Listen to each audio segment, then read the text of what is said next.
So welcome back everyone. अब इस class में हम लोग एग्जेम्प्ट इनकम से रिलेटेड अमेंडमेंट की बात करेंगे।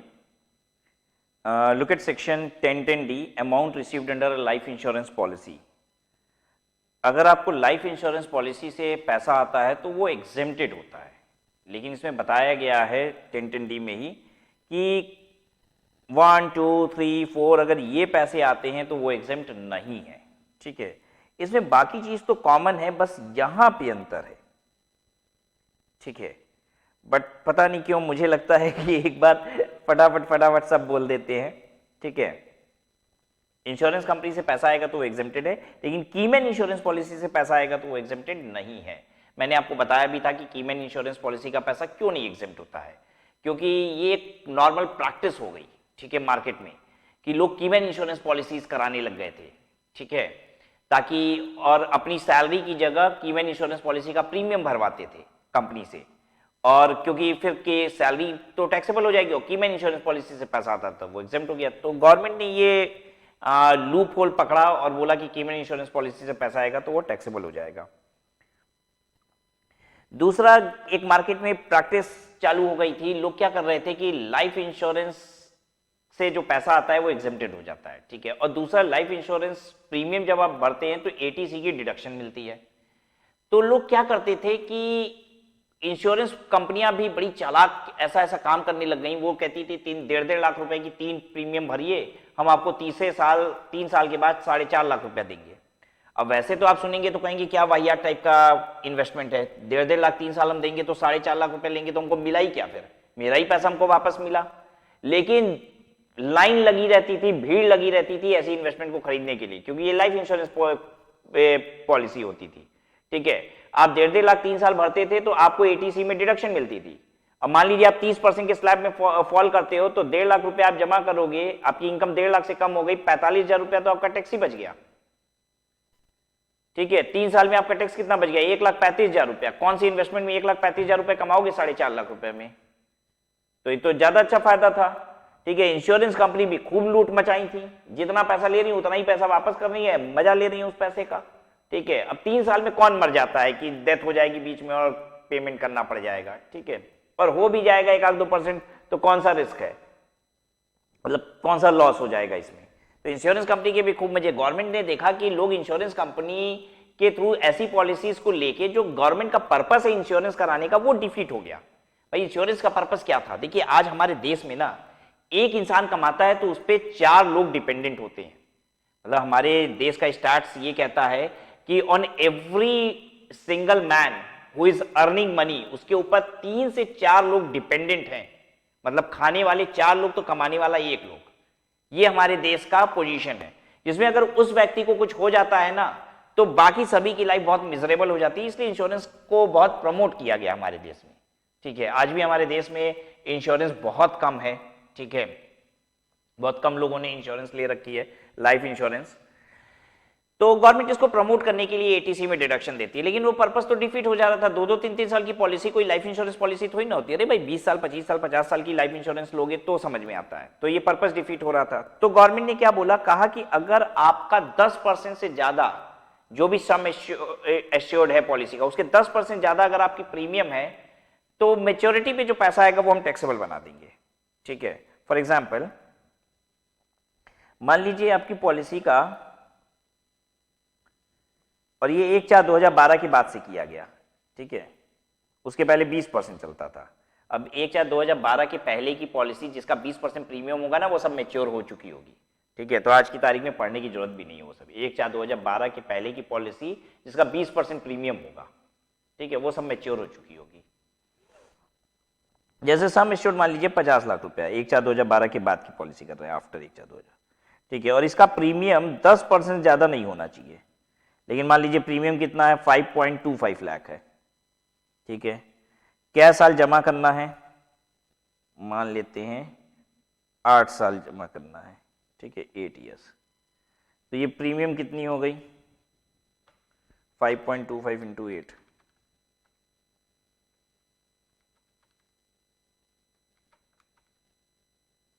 कितना हो रहा है 5.25 इंटू 8, 42।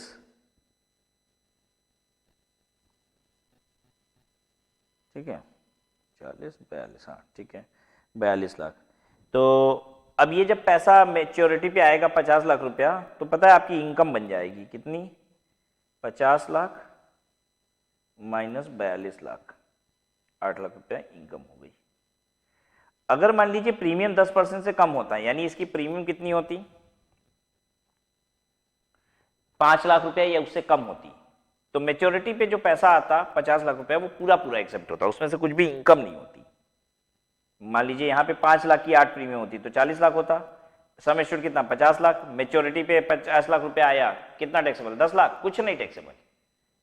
10% से ज्यादा अगर प्रीमियम होती है, प्रीमियम इज ग्रेटर देन 10%, तो इनकम क्रिएट हो जाती है, ठीक है, मेच्योरिटी पे।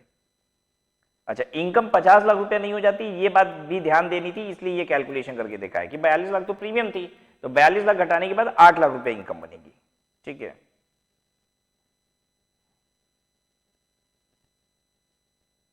अच्छा, नेक्स्ट क्या है इसमें, अच्छा यही चीज 1/4/2013 के बाद, मतलब 1/4/2012 से 10% किया गया, लेकिन जो हैंडीकैप्ड इंप्लॉइज हैं या डिसेबल इंप्लॉइज हैं उनके लिए गवर्नमेंट ने थोड़ी सी लिमिट बढ़ा दी, कहा कि 10 की जगह अगर 15% तक भी प्रीमियम होगा ना तो भी हम एग्जेम्प्ट कर देंगे मेच्योरिटी, ठीक है। तो उनके लिए 10 की जगह 15 हो गया, यानी कि अगर 50 लाख की पॉलिसी है तो 7.5 लाख रुपए तक की भी प्रीमियम होगी तो भी एग्जेम्प्ट हो जाएगा। यानी अगर ये हैंडीकैप्ड इंप्लॉय का होता प्रीमियम 5.25 लाख रुपए तो एग्जेम्प्ट हो जाता है, ये 8 लाख रुपए टैक्सेबल नहीं होता, ठीक है, क्योंकि 7.5 लाख रुपए तक की प्रीमियम भी अगर होगी तो भी चलेगा, 15% तक प्रीमियम चलेगा वहां पे। चलिए, अब उसके बाद देखिए ये जो चीज हम पढ़ने जा रहे हैं ये बजट 2022 में नहीं आई, आया तो बजट 2021 में है, लेकिन फिर भी मुझे लगता था कि आपको बता देना चाहिए ठीक से, इसलिए मैं ये कवर कर रहा हूं यहां पे। Any sum received under a unit linked insurance policy, ULIP. Do you understand what is ULIP? Unit linked insurance policy.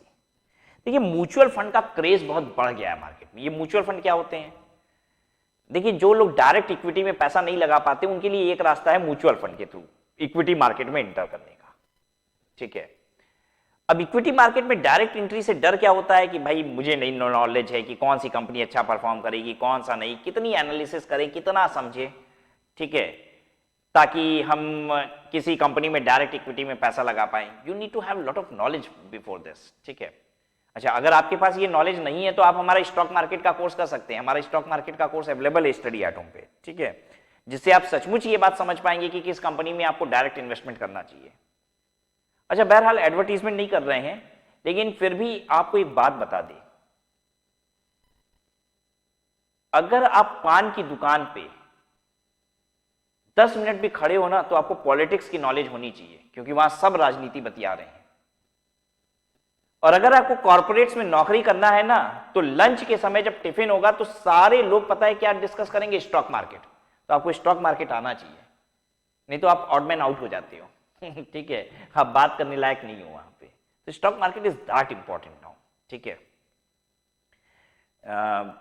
बीच में क्रिप्टो करेंसीज ने भी बहुत उछाल मारा था, ठीक है, और वो भी बड़ा बर्निंग सेंसेशन बन गया था, राइट। तो स्टॉक मार्केट के जितना मतलब hot topic of discussion crypto भी बन गया था। But stock market has always been an hot topic in corporate for discussion during lunch और may be off the office hours, ठीक है। तो म्यूचुअल फंड में लोग पैसा लगा देते हैं जिनको इक्विटी मार्केट की डायरेक्ट नॉलेज नहीं होती। तो वो म्यूचुअल फंड कंपनी क्या करती है, पैसा ही लेती है पब्लिक से और उसको इक्विटीज में अलग अलग जगह पे लगाती है, और उससे जो रिटर्न आता है तो उससे म्यूचुअल फंड की वैल्यू ग्रो करती है, ठीक है। अब इंश्योरेंस कंपनी ने भी बिल्कुल समझ लीजिए म्यूचुअल फंड बेचना शुरू कर दिया है, और उसी को हम कहते हैं ULIP, unit linked insurance plan. Unit का मतलब क्या होता है, म्यूचुअल फंड, ठीक है। म्यूचुअल फंड की ना यूनिट्स होती हैं, ठीक है। तो यूनिट लिंक मतलब म्यूचुअल फंड में लिंक होगा इंश्योरेंस प्लान। अब सिंस इंश्योरेंस कंपनी है तो फाइनेंशियल प्रोडक्ट नहीं बेच सकती, वो इंश्योरेंस ही बेच सकती है। तो अब देखिए यूलिप क्या होता है मैं आपको बताऊंगा तो आपको भी मजा आएगा। ये सब इंश्योरेंस कंपनी, देखिए आजकल ना मार्केट में प्रोडक्ट बेचने के लिए लोग गजब गजब दिमाग लगाते हैं। हालांकि ये बहुत नया प्रोडक्ट नहीं है, प्रोडक्ट तो बहुत पुराना है यूलिप, ठीक है। ये इससे रिलेटेड अमेंडमेंट आया है सेक्शन 1010D में। वो क्या है बताने से पहले आपको यूलिप बताना पड़ रहा है। Unit linked insurance plan. अब देखिए इंश्योरेंस कंपनी आपसे क्या बोलती है, इंश्योरेंस कंपनी बोलती है कि एक काम करो, मेरा ना यूलिप खरीद लो, म्यूचुअल फंड है ये, ठीक है, ये मार्केट जैसे जैसे ग्रो करेगा आपका पैसा भी वैसे ही ग्रो करेगा। आप हर साल हमको कहती है कि 1 लाख रुपया दो, ठीक है, एक लाख रुपया दो हमको, चलो 5 साल तक दे दो। हम आपको 10 लाख रुपए का इंश्योरेंस भी दे रहे हैं कि 5 साल तक आपको 1 लाख रुपया देना है, बीच में तुम मरे तो तुम्हारे घर वाले को 10 लाख रुपया भी मिल जाएगा। सामने वाला कहता है भाई 10 लाख रुपए का इंश्योरेंस भी मिल गया, मुझे 1 लाख हर साल देना है, ठीक है। और इसमें वो क्या करेंगे, कहेंगे हर साल ये जो पैसा आएगा इस पैसे को हम इक्विटी मार्केट में लगा देंगे और जो वैल्यू होगी उन शेयर्स की उतनी वैल्यू आपके इस यूलिप की हो जाएगी और 5 साल पे आप इसको निकाल सकते हो। लेकिन जब आप 1 लाख रुपए देते हो तो वो 1 लाख रुपए का पूरा आपके लिए मतलब वो म्यूचुअल फंड की तरह वो पूरा 1 लाख रुपए इन्वेस्ट नहीं हो रहा है, क्योंकि वो आपको 10 लाख रुपए का इंश्योरेंस भी तो दे रहे हैं, तो क्या इस बात का कुछ पैसा नहीं काटेंगे, ये क्या फोकट का है। तो वो इस 1 लाख रुपए को डिवाइड कर देते हैं, कहते हैं 10,000 रुपया, बताते नहीं है आपको, बताते हैं, हालांकि इंश्योरेंस कंपनी सारा डिस्क्लोजर देती है, वो एजेंट जो आपको बेचने आया है ना वो नहीं बताएगा, और पता नहीं उसको भी मालूम भी है कि नहीं इतना, ठीक है। लेकिन आप समझदार हो गए मेरी क्लास करके, आपको एक एक बात पता चल गई। इस 1 लाख रुपया के अंदर हो सकता है मोटा मोटी 10,000 रुपया तो इंश्योरेंस का हो, कि भैया ये तो इंश्योरेंस के लिए गया, जो 10 लाख रुपया का आपको इंश्योरेंस दे रहे हैं उसका 10,000 रुपया ले रहे हैं, रिस्क भी तो उठा रहे हैं, हो सकता है मर जाओ, सारे नहीं मरेंगे, लेकिन अगर हजारों लोग ये पॉलिसी लेंगे यूलिप तो कोई 2-4 लोग मरेंगे भी ना उसमें से, तो इंश्योरेंस कंपनी को तो रिस्क है, 10-10 लाख रुपया देना पड़ेगा, तो सबसे कुछ ना कुछ पैसा ले रही है एक्स्ट्रा भी। तो 10,000 रुपया हो सकता है इसमें से इंश्योरेंस का हो और 90,000 रुपया आपका इन्वेस्ट हो जाएगा मार्केट में, ठीक है। अब 90,000 करके 5 साल तक इन्वेस्ट हुआ तो आपकी इन्वेस्टमेंट कितनी हो गई, जल्दी बताओ, 5 साल तक आपकी इन्वेस्टमेंट कितनी हो गई, 4,50,000, ठीक है। अब ये पैसा इक्विटी मार्केट में लगा था तो हो सकता है ये पैसा कितना हो गया, हो सकता है ये हो गया बढ़ के 7.5 लाख रुपया, ठीक है। अब इंश्योरेंस कंपनी क्या करती है, पहले पिछले एक समय में, मतलब अभी जो इस समय मैच्योर हो रहा है पैसा, उस पे कितना रिटर्न आ रहा है उसके हिसाब से कैलकुलेट करके आपको बता देती है। इंश्योरेंस कंपनी कहती है कि भाई ये मेरा ट्रेंड है, हम लोग इतना कमाते हैं, इस हिसाब से आपका पैसा इतना होगा, तो आप इतना दिमाग ही नहीं लगाते, आप ये थोड़ी ना देखते हो 10,000 कहां जा रहा है, 90,000 कहां जा रहा है, आप कहते हो 5 लाख रुपया देना है, 7.5 लाख रुपया इंश्योरेंस कंपनी बता रही है, पुराने ट्रेंड के हिसाब से हम देते हैं, ठीक तो है, दे दो, 10 लाख रुपए की इंश्योरेंस मिल गई,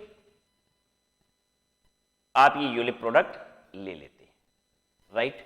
लेकिन सच पूछिए तो इस प्रोडक्ट में आपका 10,000 रुपया इंश्योरेंस का कटा है, वो नुकसान हो रहा है। अगर आप किसी दूसरी कंपनी का म्यूचुअल फंड खरीदे होते इंस्टेड ऑफ यूलिप तो आपका पूरा 5 लाख रुपया इन्वेस्टेड होता तो अमाउंट और ज्यादा होता, राइट। लेकिन ठीक है, यहां एक फायदा भी है कि आपको इंश्योरेंस भी मिल रहा है, ठीक है। अच्छा, कभी कभी ऐसा नहीं होता कि 10,000 रुपये कट रहा है, बहुत बड़ी बड़ी जो प्रीमियम वाली पॉलिसीज होती हैं, जैसे 20 लाख रुपए आप साल का दे रहे हो, 50 लाख रुपए आप साल का दे रहे हो, तो उसमें बहुत मिनिमम परसेंटेज भी होता है इंश्योरेंस का, 2%, 1%, तो बहुत ज़्यादा फर्क भी नहीं पड़ता और आपको पैरेलली इंश्योरेंस भी मिल जाता है। तो आप जब भी अगर यूलिप लें या आपके पेरेंट्स माता पिता यूलिप ले रहे हैं तो अगर उनको ये जानकारी नहीं है तो आप दीजिए कि अगर आप यूलिप खरीद रहे हैं तो देखिए पहले ये चेक करिए कि कितना डिडक्शन हो रहा है इमीडिएट, कहीं ऐसा तो नहीं कि डिडक्शन बहुत ज्यादा हो रहा है। अगर 10% की डिडक्शन अगर हो रही है तो मेरे हिसाब से ये बहुत ज्यादा है, आपको यूलिप नहीं लेना चाहिए, ठीक है। क्योंकि अगर आपको इतनी ज्यादा आवश्यकता है इंश्योरेंस की तो आप इंश्योरेंस पॉलिसी लीजिए जिसको कहा जाता है टर्म पॉलिसी, राइट। अब मैं ये भी नहीं सिखाऊंगा, नहीं तो गड़बड़ हो जाएगी, बहुत टाइम लगेगा, राइट, कि टर्म पॉलिसी क्या होता है। तो आपने यूलिप समझा, ये होता है यूलिप, राइट। अच्छा, अब परेशानी क्या थी, यूलिप वाले ये जो इंश्योरेंस कंपनियां हैं, इंश्योरेंस कंपनी ये सब मजे में यूलिप बेच रहे हैं और म्यूचुअल फंड को टक्कर दे रहे हैं एकदम बाकायदा। म्यूचुअल फंड से जो इनकम आती है वो होती है कैपिटल गेन, उस पर टैक्स लगता है। लेकिन हमारे देश में इंश्योरेंस कंपनी से जो पैसा आता है वो एग्जेम्प्ट होता है। कौन कौन सा एग्जेम्प्ट नहीं होता है, कीमैन इंश्योरेंस पॉलिसी से अगर आया है तो या तो 10% से ज्यादा प्रीमियम है आपकी तब, और अगर हैंडीकैप्ड हो तो 15% ज्यादा प्रीमियम है तब। तो भाई साहब बाकी पैसा तो एग्जेम्प्ट है, तो ये यूलिप से पैसा आ रहा है, ये भी तो इंश्योरेंस कंपनी से आ रहा है, पैसा एग्जेम्प्ट हो गया। तो ये इंश्योरेंस कंपनी वाले गजब का एक धंधा बना लिए मार्केट में। अब वो धंधा क्या था, वो जाते थे किसी भी क्लाइंट को बोलते थे कि एक काम करो यार, यूलिप लो, हमारा लो, ठीक है, जो इनकम होगी वो एग्जेम्प्ट है। यानी अभी जो तुमने 5 लाख रुपया दिया 5 साल में, ये 5 लाख रुपया दिए और 7.5 लाख रुपया पाए, 2.5 लाख रुपया टैक्स फ्री है। अब सोचो जरा, अगर तुम म्यूचुअल फंड कंपनी में लगाते तो जितना कमाते उतने पे टैक्स देते। क्लाइंट कहता है हाँ भाई ये तो बड़ी अच्छी बात कह रहा है, लगाते हैं, इसी में पैसा लगाते हैं, ठीक है। और ये कंपनियां खूब फायदा उठा रही हैं, ये कंपनियां इंश्योरेंस के नाम का खूब जबरदस्त पैसा पहले ही काट ले रही हैं, ठीक है। आप 1-1 लाख रुपया दे रहे हो, ये सब 10-10 हजार 15-15 हजार रुपया काट दे रहे हैं उसी में से इंश्योरेंस के नाम का। 85,000 रुपया 80,000 रुपया 1 लाख में से इन्वेस्ट कर रहे हैं आपका। तो म्यूचुअल फंड कंपनियां नाराज हो गई। म्यूचुअल फंड कंपनी ने कहा गवर्नमेंट को कि ये यूलिप जो इंश्योरेंस कंपनी बेच रही है वही तो चीज है, बस इंश्योरेंस का उसमें तड़का लगा रहे हैं, ये सब भी बदमाशी कर रहे हैं, कोई इंश्योरेंस थोड़ी ना बेच रहे हैं। किस क्लाइंट को जाके ये बोलते हैं कि 10 लाख रुपए का इंश्योरेंस मिल जाएगा, वो बोलते हैं कि देखो 5 लाख रुपया दोगे 7.5 लाख रुपया मिलेगा, ये इन्वेस्टमेंट है इक्विटी मार्केट का।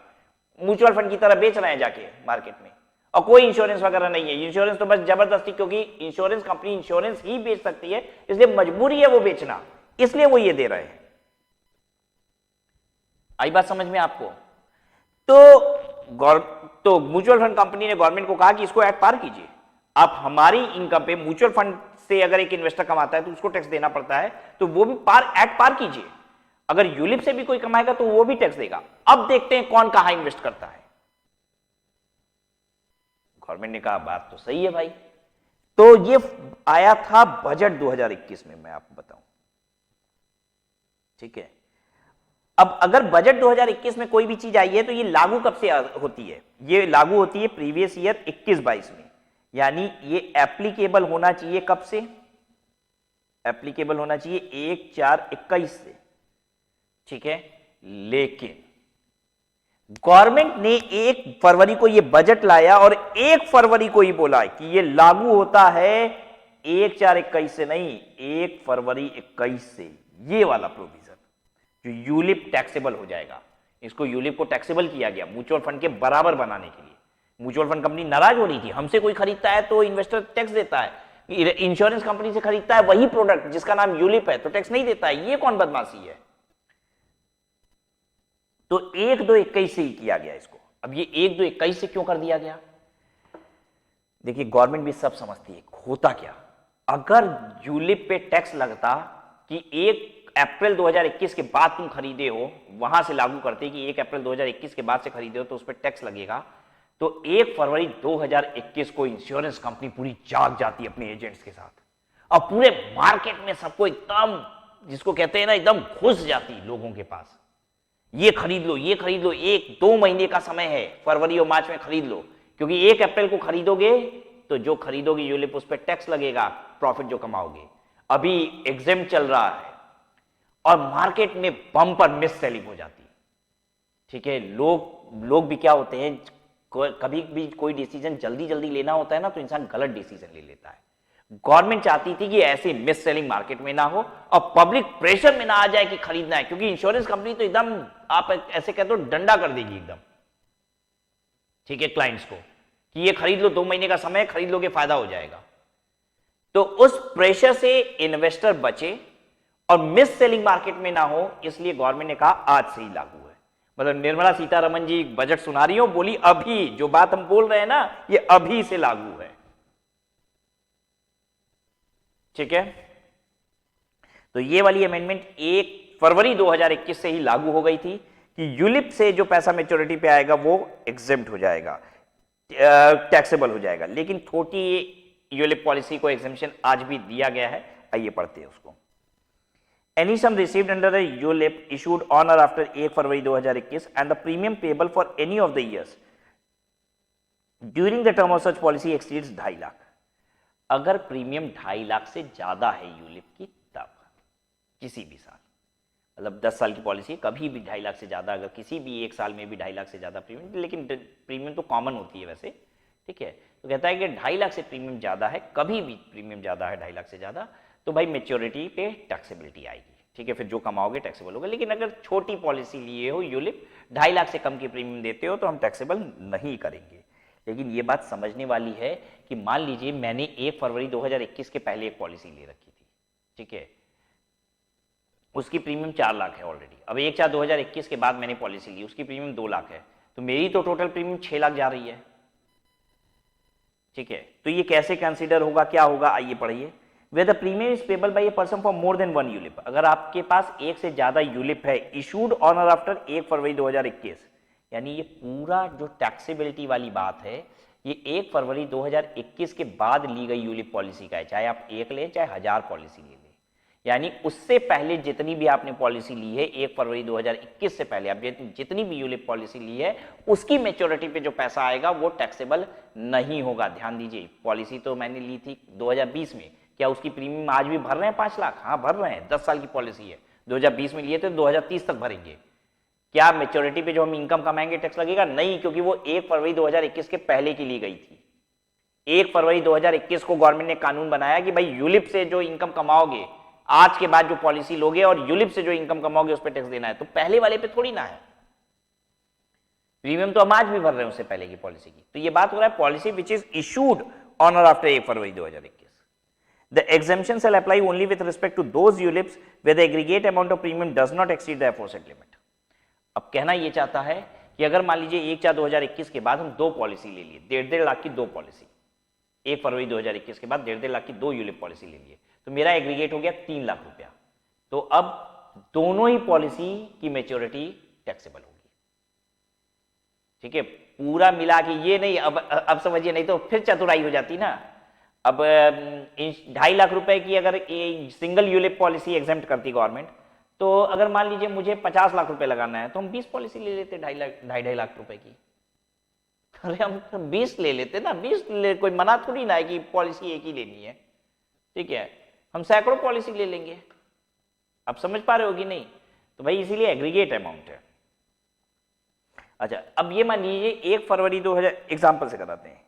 अच्छा, सभी केस में आपने पढ़ा होगा ये बात कि अगर इंश्योरेंस कंपनी से पैसा डेथ पे आता है तो वो एग्जेम्प्ट होता है। यहाँ पे भी यही है, अगर डेथ पे पैसा आएगा तो एग्जेम्प्ट होगा, यहाँ पे भी यही था, डेथ पे पैसा आएगा तो एग्जेम्प्ट होगा, यहाँ भी यही था कि डेथ पे पैसा आएगा तो एग्जेम्प्ट होगा, एक्सेप्ट कीमैन इंश्योरेंस पॉलिसी में। कीमैन इंश्योरेंस पॉलिसी में ऐसा कुछ नहीं होता। कीमैन इंश्योरेंस पॉलिसी में अगर डेथ पे भी पैसा आता है तो जो घर वाले होते हैं उनको पैसा मिलता है और उनके हाथ में ये टैक्सेबल हो जाता है, ठीक है। यहाँ पे डेथ पे भी टैक्सेबल होता है, यहाँ डेथ पे भी टैक्सेबल होता है, ठीक है। तो मैं एग्जांपल से कराता हूं यूलिप वाली अमेंडमेंट आपको। मान लीजिए 3 यूलिप है, यूलिप 1 एक पॉलिसी, दूसरी पॉलिसी है यूलिप 2 और तीसरी पॉलिसी है यूलिप 3। आपको बताना होगा इसमें से टैक्सेबल क्या क्या है, ठीक है, कौन कौन सी पॉलिसी टैक्सेबल है। तो आपने कितनी पॉलिसी ले रखी है? 3 यूलिप ले रखी है। अब टैक्सेबल कितना होगा ये आपको बताना होगा। केस ए लेते हैं, एक केस ये लेते हैं कि प्रीमियम मान लीजिए यूलिप 1 की जा रही है 3 लाख रुपया, ये बिफोर कर देते हैं 1 फरवरी 21 और ये दोनों कर देते हैं आफ्टर, ठीक है, ऑन और आफ्टर, ठीक है। इसकी प्रीमियम जा रही है 1.5 लाख रुपया, बस 2 ही लिए हो आप। तो टैक्सेबल कुछ भी होगा? नो, कोई टैक्सेबल नहीं है, क्योंकि भाई 1 फरवरी 2021 के बाद तो बस 2.5 लाख से कम ही है ना प्रीमियम आपकी, तो कुछ भी टैक्सेबल नहीं होगा। अब यूलिपन तो हो ही नहीं सकता ना टैक्सेबल, ये तो 1 फरवरी 2021 के पहले का है। तो प्रीमियम क्या आज भी दे रहे हैं इसकी? हाँ भाई, 2022 में देंगे, 23 में देंगे, 24 में देंगे, 2028 में देंगे, 30 में देंगे, हो सकता है अभी आगे तक देंगे। दूसरा केस लीजिए, 3 लाख प्रीमियम यहां है, 1.5 लाख यहां है, 1.5 लाख यहां भी है, तो भाई 1 फरवरी 2021 के बाद 3 लाख रुपए प्रीमियम हो गया। इसमें देखिए यूलिप 1 तो टैक्सेबल नहीं होगा क्योंकि वो 1 फरवरी 2021 के पहले का है, राइट। लेकिन दूसरा और तीसरा टैक्सेबल हो जाएगा, हाँ, क्योंकि यूलिप 2 और 3 मिला के 2.5 लाख से ऊपर की प्रीमियम हो गई, तो 2 और 3 टैक्सेबल हो गया, ठीक है। अब तीसरा केस ले लीजिए, पहले की कोई प्रीमियम नहीं है, यहां पे 3 लाख रुपए की बस एक पॉलिसी ली है बस। अब टैक्सेबल है यूलिप टू टैक्सेबल, ये यूलिप की बात कर रहे हैं,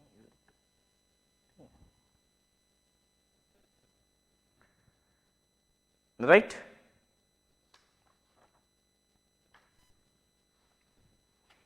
आइए आगे देखते हैं अब।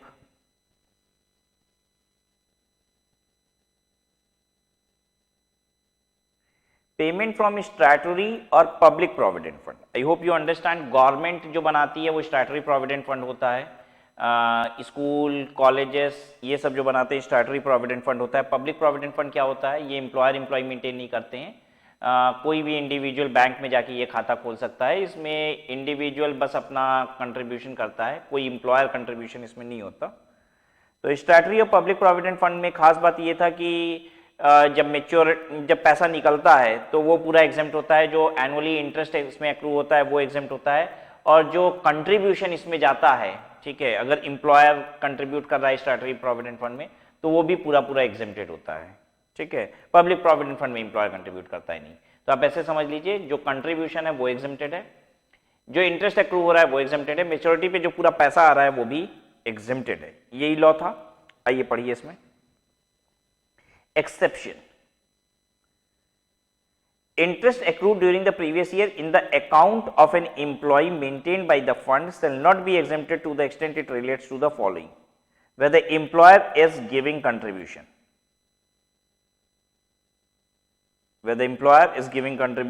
interest on employees contribution made on or after 1/4/2021 in excess of 2.5 lakh per year।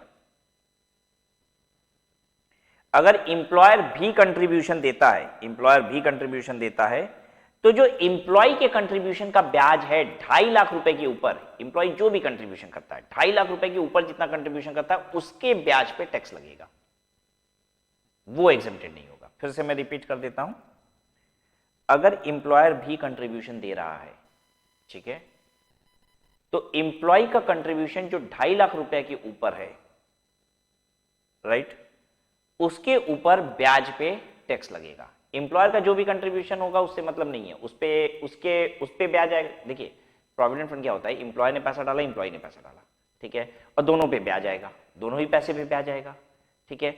Employer के पैसे पे जो ब्याज आ रहा है वो तो एग्जेम्प्टेड है, उसकी टेंशन नहीं है, लेकिन अगर एम्प्लॉयर पैसा दे रहा है, एम्प्लॉय भी पैसा डाल रहा है, तो एम्प्लॉय 2.5 लाख रुपए से ऊपर जितना डाल रहा है उसके ब्याज पे टैक्स लगेगा। जैसे अगर एम्प्लॉय ने 4 लाख रुपए डाला और ब्याज आया 40,000 रुपया, तो 2.5 लाख का कितना था, 25,000 रुपया, और जो उससे ऊपर था 1.5 लाख उसका था 15,000 रुपया, तो 15,000 रुपया टैक्सेबल हो जाएगा। आ रही बात समझ में?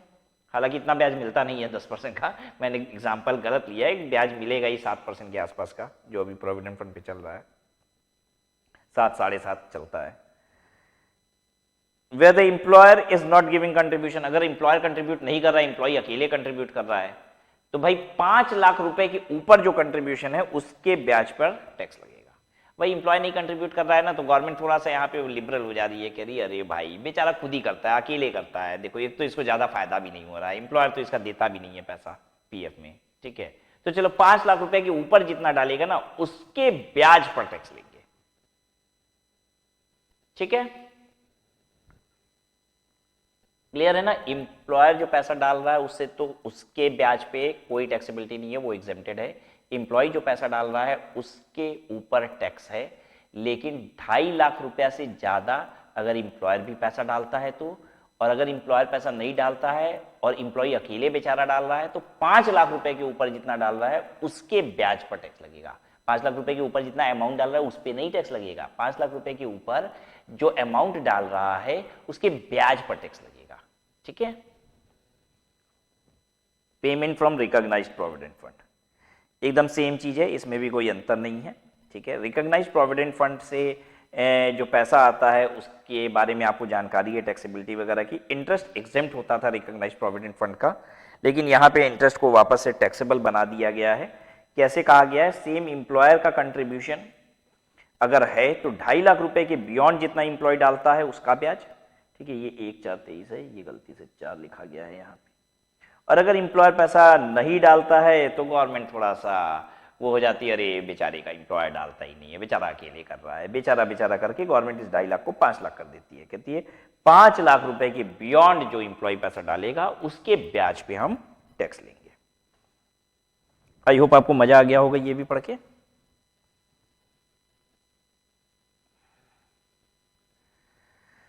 चलिए आइए अब देखिए payment from national pension trust. अगर आप एनपीएस में पैसा डालते हो तो जब आप डालते हो तो आपको इसकी एक डिडक्शन मिलती है, आपको पता होगा एटीसीसी-डी में, ठीक है। लेकिन जब आप पैसा निकालते हो तो वो टैक्सेबल हो जाता है, लेकिन एक लिमिट तक एग्जेम्प्ट होता है, ठीक है। अगर आप एनपीएस का फुल क्लोजर कर दो, खाता पूरा बंद कर दो, तो जितना पैसा मिलना था अगर आपको उसका 60% तक पैसा मिला है, जैसे अगर आपने एनपीएस खाता पूरा बंद कर दिया, आपको मिलना था 1 लाख रुपया, आज की तारीख में 1 लाख रुपया एनपीएस का बन रहा था और आपको मिलता है 60,000 रुपया, तो पूरा एग्जेम्प्ट है, कुछ भी टैक्सेबल नहीं है, ठीक है। और अगर आप पार्शियल क्लोजर करते हो, मतलब पूरा पैसा नहीं निकाल रहे हो, अभी वो जारी रहेगा, चालू रहेगा खाता एनपीएस का आपका, ठीक है। अगर आपने पार्शियल विड्रॉल किया है और 25% तक ही, यानी आपको मिलना कितना था 1 लाख, लेकिन आपने 25,000 ये निकाला है उसमें से, और अभी खाता चलेगा, अभी खाता बंद नहीं किया आपने एनपीएस का, तो 25% तक अगर आपने निकाला है तो एग्जेम्प्ट है, उसके बियॉन्ड अगर ज्यादा निकाले होते तो टैक्सेबल हो जाता। मान लीजिए 1 लाख रुपया मिलना चाहिए था, पार्शियल क्लोजर किए 30,000 रुपया निकालिए, तो 25% तो अलाउड था, तो 25,000 एग्जेम्प्ट हो गया, 5,000 टैक्सेबल हो जाता, ठीक है। तो कोई दिक्कत नहीं ना है, इसको शॉर्ट में लिख दें, अगर आप फुल क्लोजर करते हो तो up to 60% of amount payable, जितना पेबल था आपको उसका 60% तक मिला है। और अगर आप पार्शियल क्लोजर करते हो तो अप टू 25% ऑफ, अच्छा यहां पे अमाउंट डिपॉजिटेड है, ये ध्यान दीजिएगा, जितना पैसा मिलना चाहिए था ना, जितना जमा किए हो, जितना जमा किए उसके 25% तक अगर आप विड्रॉ करते हो तो ये एग्जेम्प्ट होता है। क्लियर है सबको? अगर आप खाता बंद कर रहे हो तो जितना आपको मिलना चाहिए था उसके 60% तक ही मिला तो एग्जेम्प्टेड है पैसा, उसके बियॉन्ड मिला तो टैक्सेबल है। अगर आप पार्शियल क्लोजर कर रहे हो, पूरा बंद नहीं कर रहे हो खाता, थोड़ा सा पैसा निकाल रहे हो, तो जितना जमा किए थे अभी तक अगर 80,000 जमा कर दिए तो 20,000 निकाल सकते हो, ठीक है, तो कुछ भी टैक्सेबल नहीं होगा। अगर 80,000 जमा किए थे 30,000 रुपये निकालोगे तो 20,000 तक तो एग्जेम्प्ट है, 10,000 रुपये टैक्सेबल हो जाएगा, ठीक है। अब टैक्सेबल क्यों हो रहा है ये भी समझने की कोशिश कीजिए बेटा, जब आप जमा करते हो पैसा इसमें तो गवर्नमेंट छूट भी तो देती है, डिडक्शन देती है, तो आज जब वापस पैसा निकालोगे तो टैक्सेबल होना चाहिए कि नहीं, होना ही चाहिए, और फिर भी कुछ आपको छूट दे रही है, फिर भी आपको एग्जेम्प्ट कर रही है थोड़ा थोड़ा, तो ठीक है। तो यही था एग्जेम्प्ट इनकम में, सो विल स्टॉप हियर।